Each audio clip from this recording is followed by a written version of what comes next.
wani daga cikinku masu bibiyar waɗannan shirarwar da muke yi wanda ake kira da suna Mustapha Musti yake tambayarsa ta kunshi cewa yaya mutum zai ainihin fara kasuwancin data.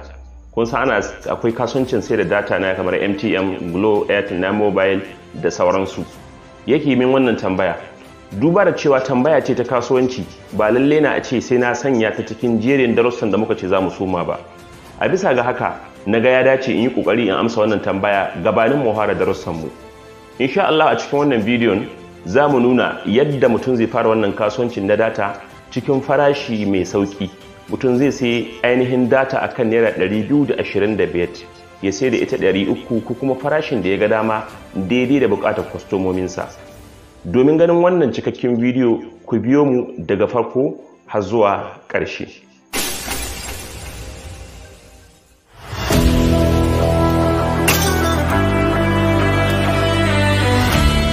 Alaikum wa rahmatullahi wa barakatuhu. Yan uwana barkanmu da sake saduwa da ku a daidai wannan lokaci. Sunana Fodiyo Aminu. Kamar yadda muka yi magana a ainihin can farko, muka ce insha Allah za mu yi ainihin bayani akan yadda mutum zai fara kasuwanci na ainihin sai da data. Kamar yadda muka ce akwai kamfuna daban-daban da suke ainihin sai da data. To amma matsala shine wani kamfani ya kamata ka yi amfani da shi domin data idan ka tura ta yi saurin isa zuwa kwastomomi. Wasu na korafi akan in mutum suka tura ba ta saurin isa zuwa kwastoma. Kun ga akwai lokacin da ko da mutum ya kira ka yana son ya yi sauri ya amfani da ita wannan datar. To amma matsalar shine idan bata isa da wurori ba to kuma kwastomin ka ba zai yi daɗi ba, bataƙila ma ba zai koma sai gare ka ba. Sannan baya ga haka akwai matsalar farashi. Mafi yawa wasu na sai da ita 255 ne, 260, wasu ma 270, wasu ma website ko in ce kamfanin suna sai da ta 200 kusan 90. Abin zabban mamaki. To a takaice dai insha Allah a wannan bidiyon za mu nuna muku yadda zaka sai ta akan 225, balma idan kai upgrading zuwa reseller zaka ainihin sai shi ta 223. Wannan bidiyon shine abin da zamu tattauna akai, saboda haka ina fata duk wanda yake kallon wannan bidiyon da ya natsu zakkyau shi ainihin kalla daga farko zuwa ƙarshe. Baya ga wannan kada amince akwai website ɗinmu na hausafamily.com, ku ziyarce shi ku yi rijista saboda dukkanin sharon da muke yi mukan fara dora su a can ne gabanin mu dora su a nan. Kuma website din nan ku tuna saboda ku muka bude shi, saboda haka ku bada haɗin kai ta hanyar shiga ku yi rijista, kuma kuna iya rubuce kuna iya sharing ɗinsa a ko ina inda wato ainihin sharing ɗinsa zai amfana. Ku biyo mu cikin bidiyo. Bayani ya gabata nace zan nuna muku yadda mutum zai yi rijista a wannan website din domin ya fara sai da data. A ƙashin gaskiya wannan kamfanin ba shi da application a Play Store, saboda haka kai mai kallon wannan bidiyo kada ka ɓata lokaci zuwa Play Store wai don ɗauko shi ka shigo nan, babu shi. Saboda haka zan ajiye link ɗin. Wannan link ɗin a website ɗina ne za ka shiga. In na ajiye wannan link ɗin kana danna shi zai kawo ka website ɗina irin nan wurin ga. Yana kawo ka nan sai ka zo ƙasa, a nan ƙasa kaga akwai wurare guda biyu. Na farko danna domin yin rijista ka danna nan. Kaga nan in ka danna nan wannan alamar to zai register. In kuma kana son bayan ka kammala register ka ɗauko application ɗin to kuma sai ka danna wannan wurin. Nan wurin register, nan kuma ainihin wurin ɗauko wannan application ɗin. Saboda haka kai tsaye bayan ka kalli wannan bidiyon sai ka danna nan sai zai kawo register. To zai kawo ka nan don kai register. Yana kawo ka nan me za ka yi? Kai tsaye sai ka sace hakkin sunanka, kuma na Fodiyo Aminu. Wannan email din na taɓa rijista da ita, don haka ba zan sa ta ba, zan ainihin wato sauya. Yawwa wannan lambar wani ita ma na taɓa rijista da ita, saboda haka ba zan sa ba, zan sa wannan 60801580. Wannan password din zan sa kawai saboda zan sa saboda dai kawai gwaji. Bayan ka cika wannan zai sauki Fodiyo Aminu, kun ga na sa wannan email din na, wannan nasa lamba 60801580, wannan nasa password dina. In kuka duba kawai sai ka danna register account. To shikenan yanzu mun kammala.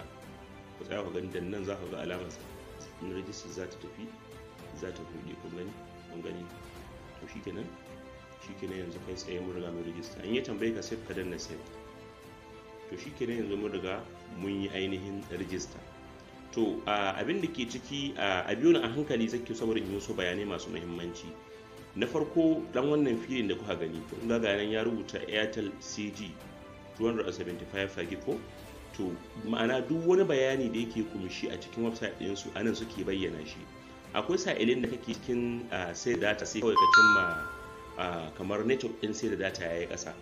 Gaskiya wasu kamfunan ba su sanar sa mutane cewa lokacin abin nan ana cikin matsalar network, amma wannan kamfanin saboda ƙoƙarin su sukan yi ƙoƙari wurin su sanar da kai cewa babu network in SME data, ma'ana network in babu shi. Saboda haka kada ka yi ƙoƙarin turawa ko kuma ka tura kana tura ma customer kai zanto yana tunanin data ta iso bata iso ba, kai ka tunanin ta isa ka amshi kuɗinsa daga baya ya ta jira a lokaci shi ɓace. Haga wannan yana da muhimmanci kwarai da gaske sai suna da notice board wanda suke ba ku. Don haka gaskiya wannan shine daga cikin abin da ya sani wannan suke burge ni.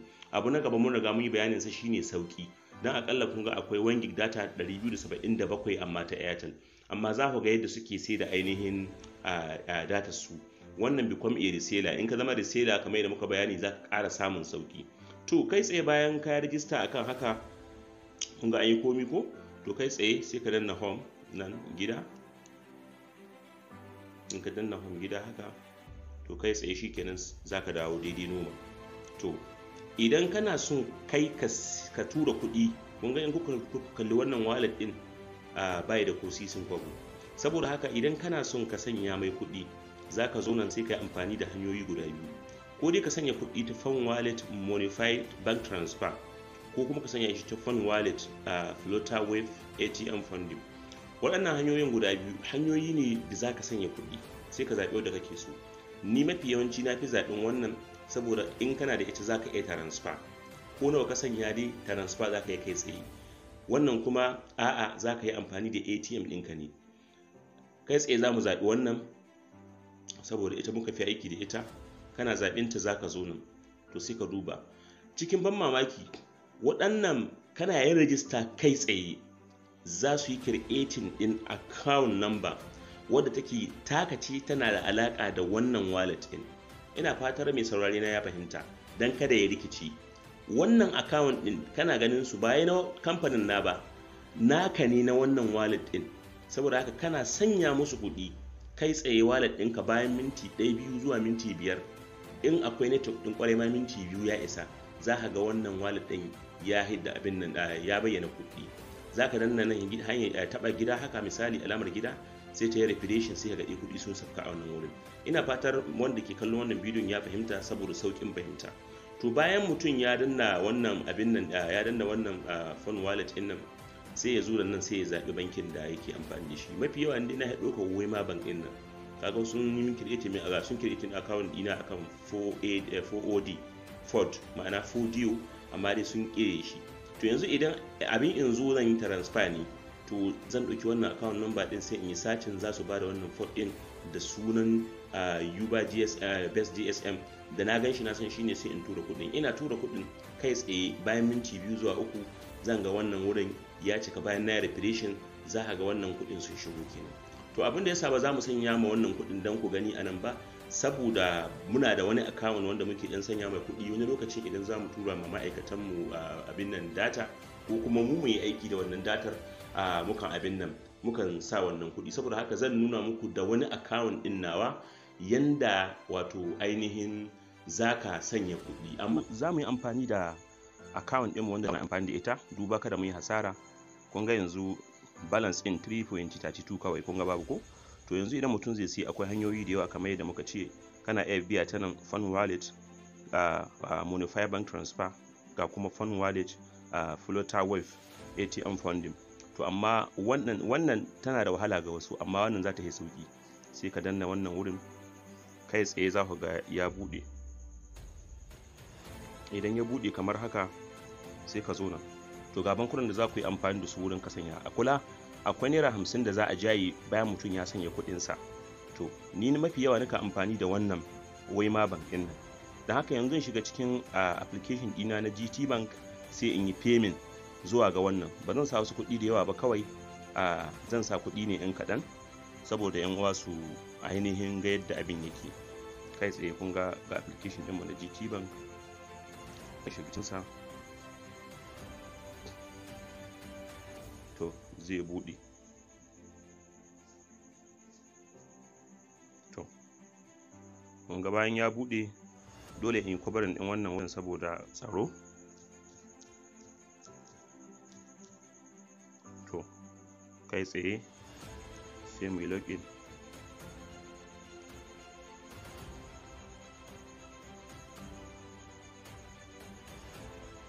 yanzu za mu yi transfer.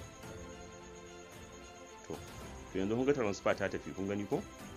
Shikenan. To yanzu in muka dawo cikin wannan application namu, kun ga yanzu yana nan ko? To muna kama danna alamar home din nan, za ta kama. In muka refresh nan zuwa minti 1 zuwa minti 2 za ka kuɗin nan sun canza, za ka sun shigo, kuɗin da muka yi transfer za su shigo a nan.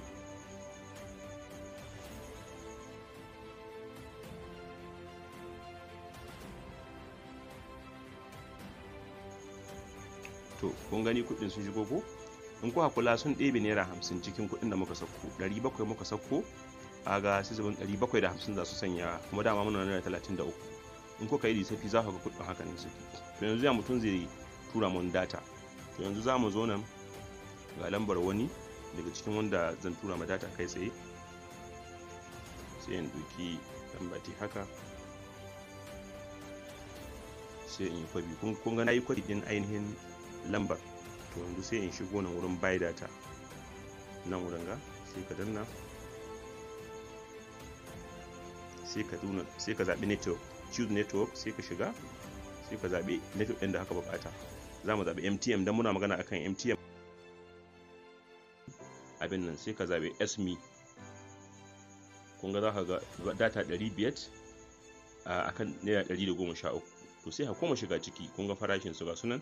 Sai ka zaɓi 1 gig, kun ga data akan wato ainihin 220, wanda in ka mai ka yi upgrading zuwa da sela 220.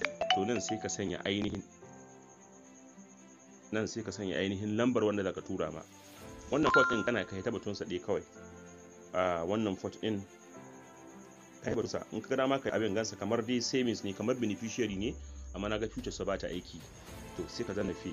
Yanzu muna danna wannan data za ta tafi. Yawwa to kun gani yanzu gashi mun sayi data successful. To masha Allah yan uwa, ina fatan an karu kuma an ga yadda abubuwan suke. To kada a mance a ziyarci website din mu na hausafamily.com kuma a yi register, sannan a yi sharing zuwa ga yan uwa da abokan arziki, saboda ku muka buɗe shi. Ku biyo mu akan darasin da muka ce insha Allah za mu yi.